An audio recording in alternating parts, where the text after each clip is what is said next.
Здравейте, градинари! Ето седмична разносметка след обилните дъждове миналите седмици. Малко късно, но засадихме батата. Подготвихме мястото за късната реколта моркови. Чубрицата съхне на сянка, дребна и клечеста, ще кажете, ама си е еко. Пипера се развива много добре. Тази година заложихме главно на селска и росенска капия, долма и малко осмарски камби. Все наши стари сортове, видимо отрупани, въпреки късното разсаждане. Томати има.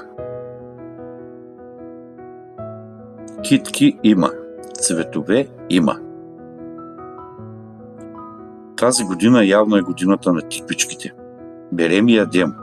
Оставихме доста и за семе. Ще има и за догодина. Тази леха с 15 корена краставици крокодилка в средата на юни беше почти унищожена от градушка.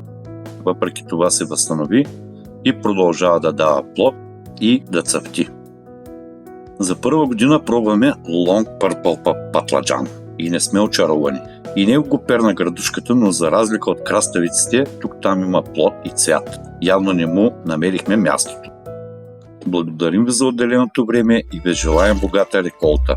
Ако видеото ви е харесало, харесайте го и се абонирайте за канала. До следващото видео!